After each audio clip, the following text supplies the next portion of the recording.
guys, welcome back di channel Mama V and Bre. Ini take over episode 3. Lagi-lagi kalau nggak ada Bre, tandanya ini konten take over. Jadi khusus untuk aku sendiri yang tampil di konten ini. Ini video aku buat dadakan banget karena nggak mau ketinggalan berita yang lagi viral di media sosial. Nah, berita ini tuh langsung viral gitu ya, langsung banyak mendapat respon dari netizen karena memang cukup meresahkan, dan pada akhirnya banyak netizen juga yang mengecam aksi yang dilakukan oleh seseorang di dalam video yang viral ini. Kalian tahu nggak kira-kira aku mau bahas video viral yang mana nih yang sekarang nih? Sebelum aku bahas, kalian jangan lupa buat subscribe dulu, like, komen, dan share video ini.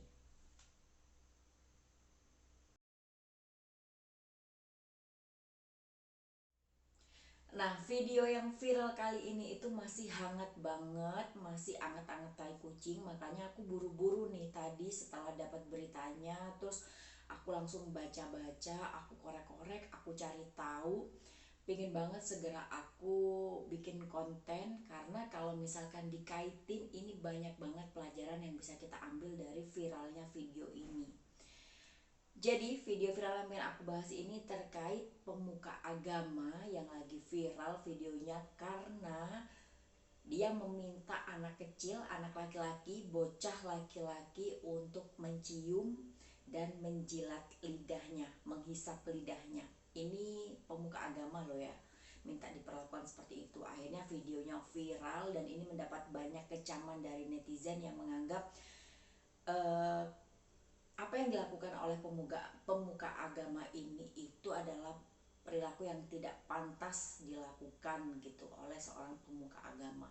Jadinya video yang viral kemudian banyak mendapat kecaman dari netizen yang menganggap memang wah ini bentuk pelecehan nih gitu.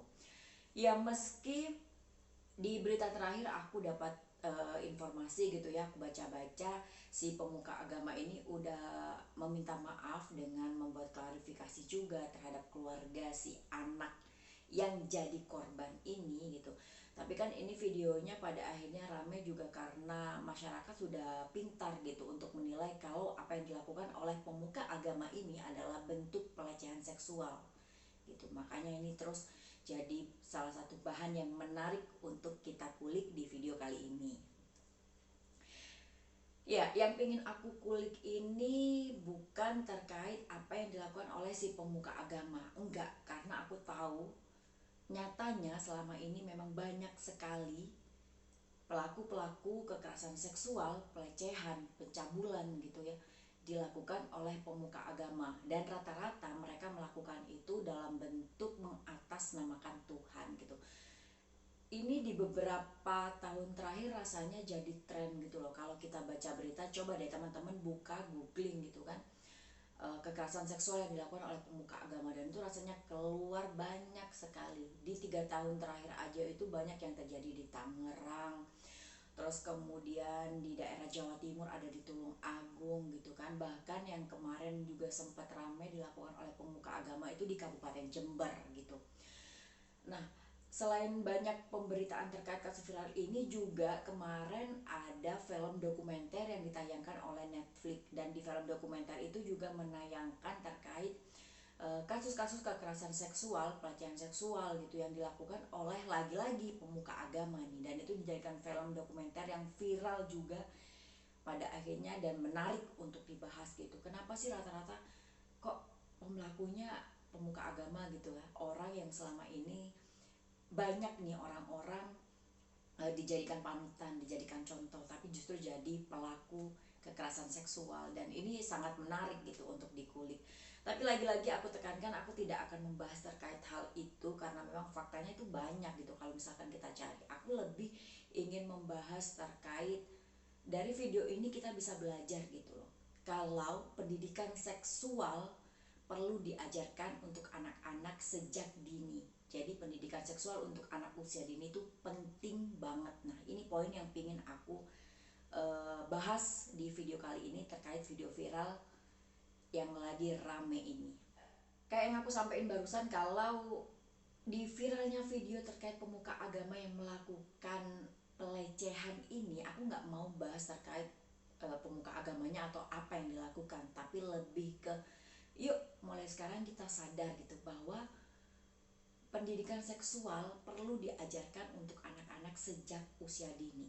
Karena selama ini kita tahu ya, rasa-rasanya sex education ini jadi hal yang dianggap tabu gitu loh. Apalagi mohon maaf nih untuk kaum-kaum, untuk era-era yang di atas kita nih, rasanya banyak sekali masih orang tua yang menganggap kalau pendidikan seksual itu nggak perlulah untuk dibicarakan terlebih dulu untuk anak-anak yang masih dini gitu, karena menganggapnya tabu, karena menganggapnya ih itu kan hal jorok gitu, itu hal jorok gitu, rasa-rasanya masih banyak tuh yang menganggap seperti itu. Tapi ternyata ini penting banget loh teman-teman untuk diajarkan kepada anak-anak usia dini gitu. Ya, kebanyakan dari mereka-mereka yang masih menganggap tabu terkait seks edukasi ini biasanya menganggap ya kalau pelajaran seks edukasi ini adalah pelajaran yang ini ngajarin anak untuk berpikir kotor nih, ngajarin hal-hal yang jorok nih gitu. Padahal banyak sekali hal yang perlu diketahui dari pendidikan seksual yang perlu dikasih, perlu diberi untuk anak-anak usia dini gitu loh.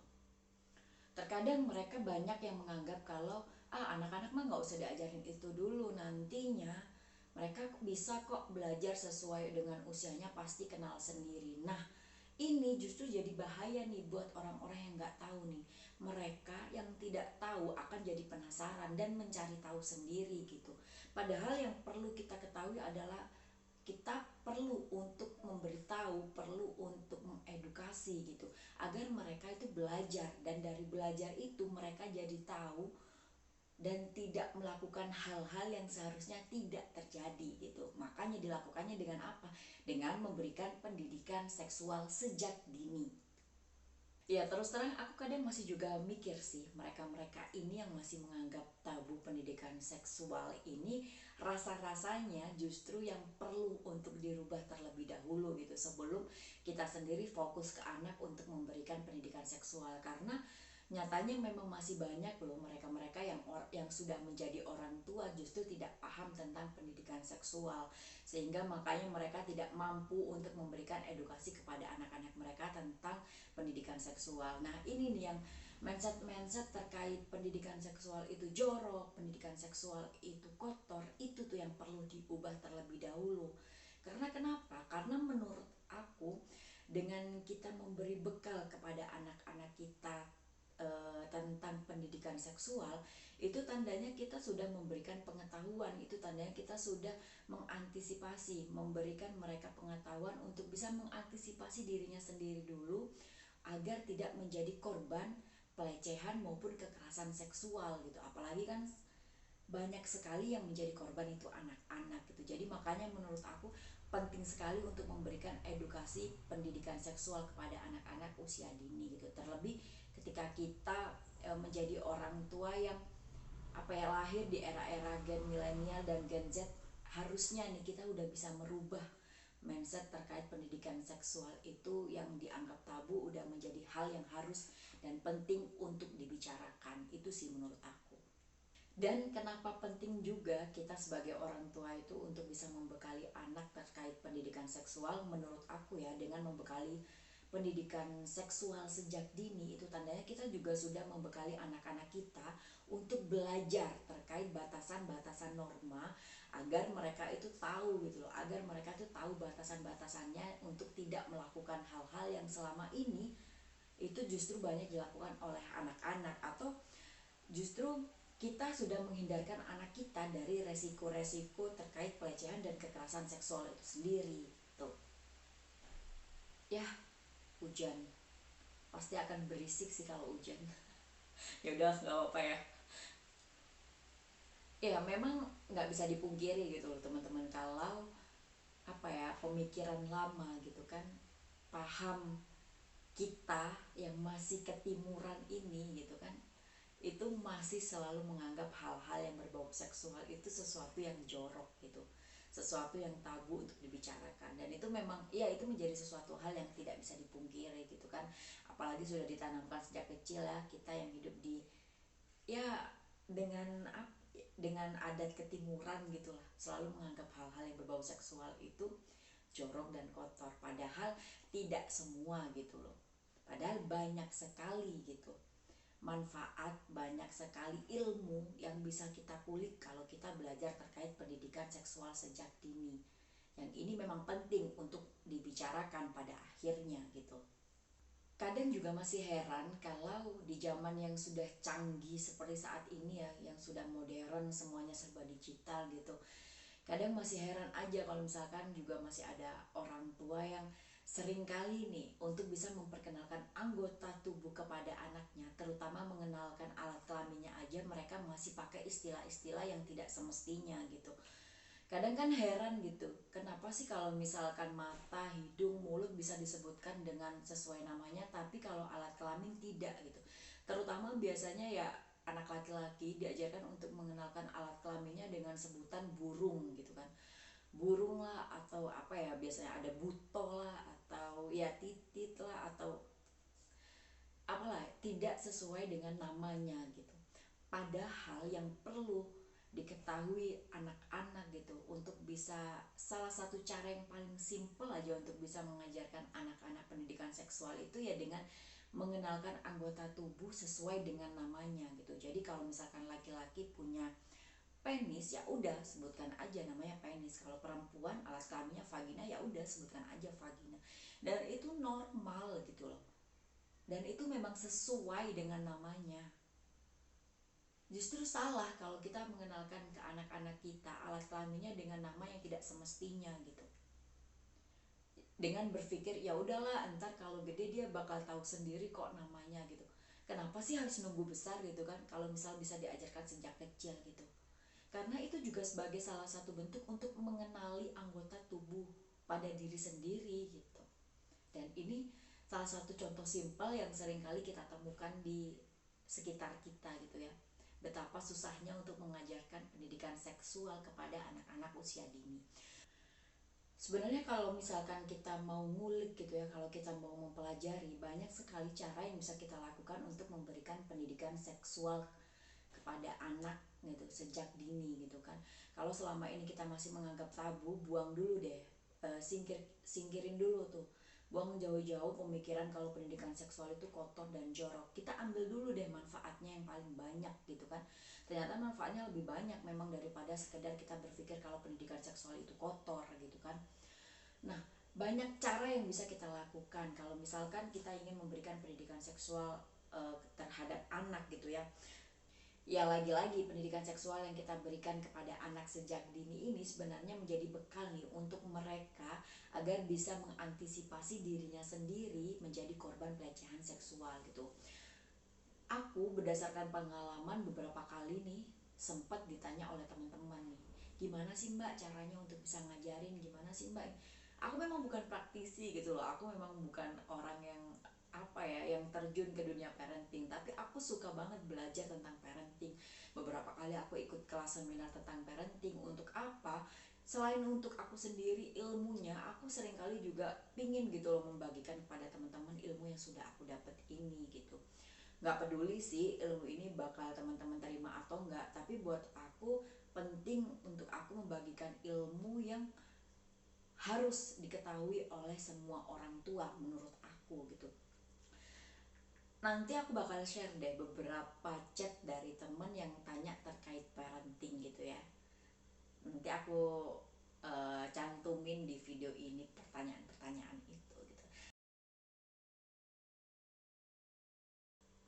Dan terkait beberapa pertanyaan yang tadi aku posting dari teman-teman melalui via DM atau via WA gitu kan, biasanya mereka chat bertanya gitu, merespon apa yang aku posting di sosial mediaku biasanya. Jadi seringkali itu ketika aku posting tentang parenting, tentang ilmu yang baru aku dapetin dari seminar, atau aku ikut kegiatan parenting melalui sosial media gitu kan, biasanya ilmunya aku share. Jadi banyak tuh teman-teman yang merespon dengan pertanyaan-pertanyaan.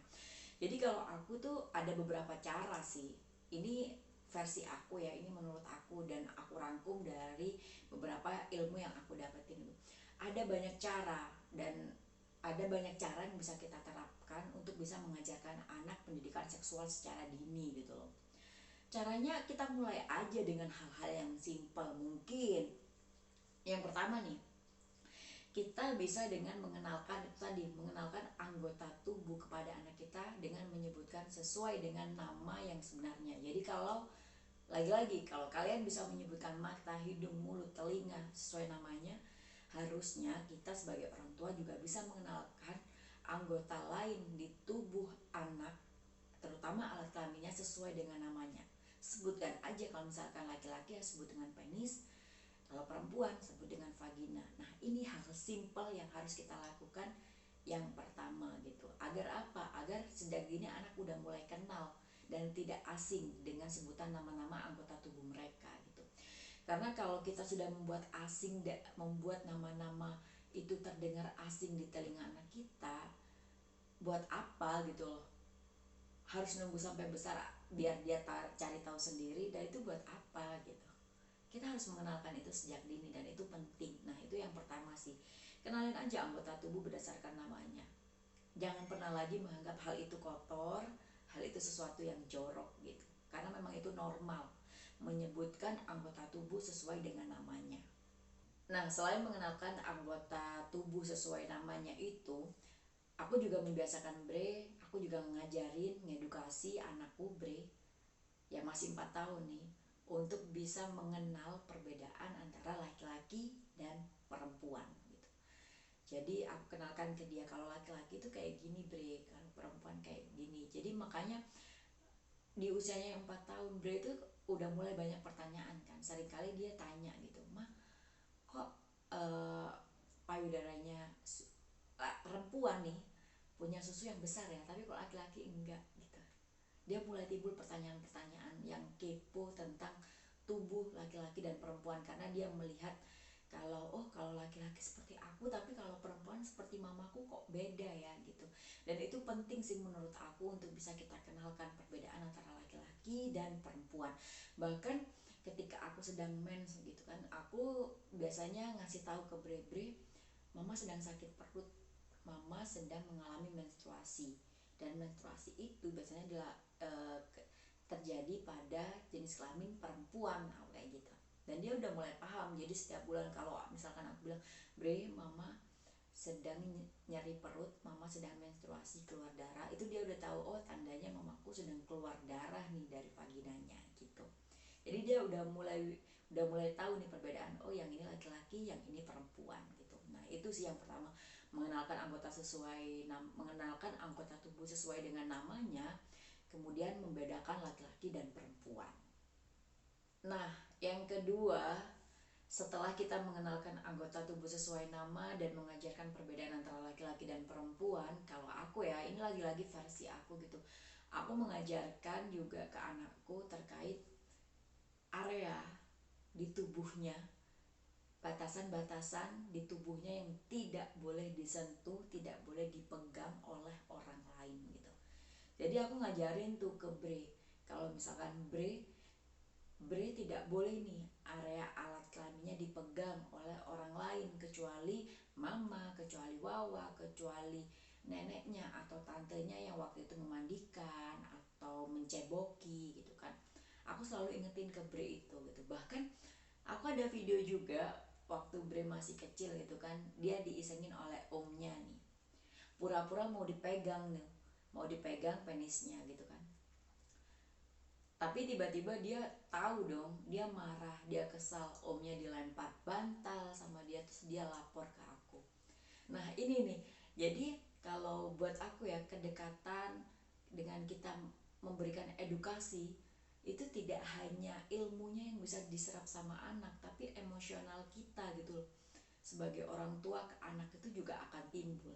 Jadinya Bre tidak segan lagi tuh untuk lagi-lagi bilang ke aku kalau misalkan, ini loh ada orang yang berusaha megang area-area yang udah dikasih tahu mama tuh nggak boleh dipegang sama orang lain. Nah itu tuh yang buat aku jadi penting banget untuk kita bisa mengajarkan seks edukasi sejak dini kepada anak gitu kan.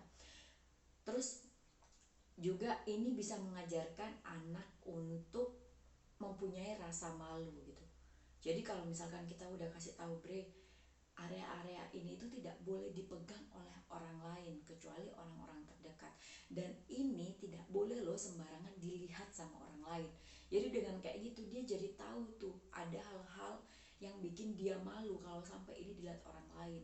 Jadi kalau anak itu timbul malu, dia itu akan bisa menjaga, menurutku dia akan bisa menjaga area-area di tubuhnya yang memang tidak boleh diketahui oleh orang lain. Dan ini penting banget juga bisa diterapkan kepada anak-anak sejak dini gitu. Jadi biar dia punya timbul rasa malu sampai ada langkah antisipasi untuk dirinya sendiri agar dia tidak malu ketika mungkin dilihat sama orang lain gitu. Jadi dia udah aware nih terhadap dirinya sendiri, udah antisipasi nih, oh biar aku nggak malu ya aku harus seperti ini gitu. Nah itu langkah yang kedua sih. Jadi memang perlu untuk kita memberitahu ke anak-anak kita, ke anak-anak usia dini itu terkait batasan-batasan area-area di tubuhnya yang tidak boleh sembarangan dipegang orang lain gitu. Untuk apa? Ya agar mereka juga bisa punya rasa antisipasi terhadap dirinya sendiri nih untuk tidak menjadi korban pelecehan seksual gitu. Terus yang ketiga, nah yang ketiga ini berkaitan banget sama yang aku sampaikan di poin yang kedua tadi itu ya, caraku gimana untuk bisa mengedukasi anak sejak dini gitu. Nah yang ketiga ini aku lebih ke kedekatan emosional. Seperti tadi kalau misalkan aku ngasih tahu pada akhirnya bukan hanya pelajaran, bukan hanya ilmu yang bisa ditangkap oleh Bre, tapi kedekatan emosionalku dengan Bre gitu. Jadi Bre itu gak segan-segan untuk cerita ke aku. Ini penting banget buat aku gitu ya, buat kita-kita nih sebagai orang tua yang masih muda-muda, yang masih sama-sama belajar gitu ya, untuk terus membangun kedekatan emosional dengan anak. Agar apa? Agar anak itu tidak punya rasa sungkan, tidak punya rasa malu, tidak punya rasa nggak enak gitu kan untuk bercerita kepada orang terdekatnya. Siapa? Ya kita sebagai orang tuanya gitu. Karena kalau kita aja udah ngasih benteng, udah ngasih batasan ke anak gitu kan, itu anak mau cerita itu pasti akan sungkan. Dan itu kan aku rasa sih ini relate banget sama generasi kita-kita ya yang mungkin udah lahir di tahun 90 80 gitu. Kadang kedekatan emosional dengan orang tua itu kan jarang terbentuk. Makanya kita sedikit-sedikit untuk mau bercerita itu susah gitu. Bahkan sering banget konflik dengan orang tua karena yaitu tadi kita nggak punya kedekatan emosional. Nah ini poin ketiga penting banget nih untuk kita yang mengajarkan pendidikan seksual secara dini kepada anak itu juga membangun kedekatan emosional agar kalau misalkan anak juga terjadi apa-apa gitu misalnya, dia tidak malu, dia tidak sungkan untuk bercerita langsung kepada kita. Karena kan kita sebagai orang tua pastinya harus jadi orang yang pertama bisa ngerangkul anak-anak kita kan. Jadi kalau kedekatan emosional itu tumbuh, aku rasa anak-anak dapat dengan mudah dekat juga dengan kita untuk mau bercerita, untuk mau sharing gitu. Jadi penting banget poin ketiga membangun emosional dengan anak kita. Terus yang keempat, nah ini penting banget juga nih. Yang keempat ini menurut aku cara kita untuk bisa mengajarkan anak terkait pendidikan seksual, hal-hal gitu kan yang perlu kita ketahui untuk mengajarkan anak terkait pendidikan seksual sejak dini itu. Yang keempat itu kayaknya kita perlu deh sebagai orang tua itu untuk memantau apa yang jadi tontonan anak. Karena nggak bisa dipungkiri loh di zaman yang serba modern ini semuanya serba digital, terus tontonan juga makin dekat sama anak, HP gitu kan. Jadinya kita perlu mantau juga sih menurut aku gitu apa yang ditonton anak gitu. Karena ini kaitannya nanti ya ke edukasi, ke kedekatan emosional juga gitu kan. Karena juga dengan apa yang kita tahu, apa yang ditonton anak itu lebih bisa membentengin anak kita juga tuh dari hal-hal yang negatif gitu, terutama kan ya tontonan dari HP misalkan dari YouTube gitu kan. Kalau aku sih, aku tipe orang tua yang tidak membatasi anakku untuk bermain gadget sebenarnya. Cuma tapi ada beberapa hal yang memang aku terapkan ke Bre gitu. Dia boleh pegang gadget, dia boleh nonton, dia boleh main gitu kan, main gadget, main game. Tapi aku tetap menjadi orang yang paling protektif terhadap apa yang ditonton Bre, apa yang dimain Bre. Terus hari ini dia apa aja tuh yang dilakuin sama HP-nya gitu. Jadi nggak serta merta karena aku oke, kamu boleh main HP terus aku tinggal gitu aja, enggak gitu. Aku juga punya cara gitu untuk oke, aku ngasih kebebasan Bre untuk main gadget, tapi Bre juga punya tanggung jawab terhadap apa yang sudah dia perbuat dengan gadgetnya. Misal tonton YouTube nih, dengan apa yang ditonton aku pasti akan ngasih pertanyaan-pertanyaan Bre. Tadi nonton apa Bre? Tadi apa tuh ceritanya yang kamu tonton gitu. Jadi aku akan kulik tuh dari Bre. Kenapa? Karena selain aku jadi tahu apa tontonan dia, aku juga ngasih tahu, aku juga apa ya istilahnya kayak ngajarin dia untuk terus berkomunikasi dengan aku sebagai orang tuanya gitu. Nah lagi-lagi ini kedekatan emosional yang bisa terbangun gitu. Jadi tidak serta merta sih ya. Terus bisa juga dengan cara membatasi, aku download YouTube Kids gitu. Jadi udah pasti tuh tontonan anak-anak yang pasti dia tonton. Untungnya selama ini sih aku selalu mantau, jadi aku tahu tuh apa aja yang jadi favorit Bre, tontonannya seperti apa. Paling ya dia nggak jauh-jauh sih dari ulasan game kayak gitu. Terus dia main game, ya sebatas itu. Jadi buat aku poin keempat itu penting sih untuk kita memantau apa yang ditonton anak, karena kan di zaman yang ya yang serba modern ini nggak bisa terlepas itu anak-anak dengan yang namanya gadget gitu. Tapi lagi-lagi ya orang tua itu beda-beda gitu. Ada orang tua yang sangat membatasi anaknya dengan gadget, ya itu oke banget. Dan buat aku juga, aku menghargai orang tua yang seperti itu gitu, yang membatasin. Tapi kalau aku sendiri aku tidak membatasin, karena ada beberapa hal juga yang menurut aku sih masih bermanfaat dengan Bre yang usianya masih dini pegang gadget gitu. Jadi ya udah, kembali aja sih ke pilihan masing-masing orang tua. Tapi kalau misalkan si anak memang bermain gadget, nah itu salah satu poin penting untuk bisa memastikan anak menonton tayangan yang positif gitu.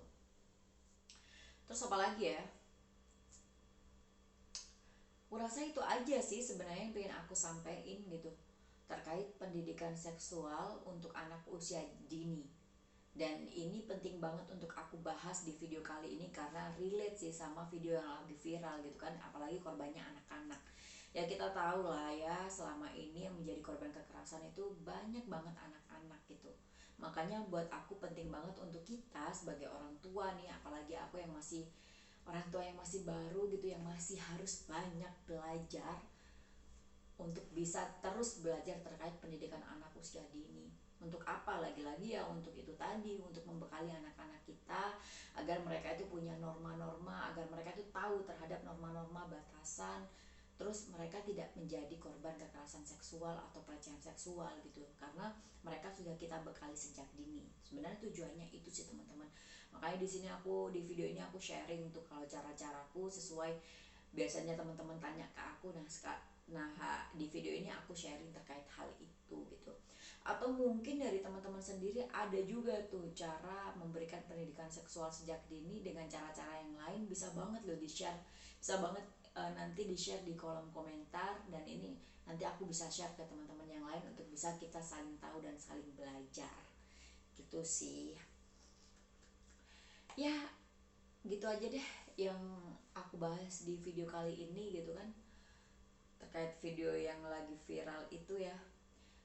Udah dulu di video take over episode ketiga kali ini ya teman-teman. Lagi-lagi jangan lupa dong buat bantu subscribe, share, like, dan komen. Terima kasih sudah menonton. Bye.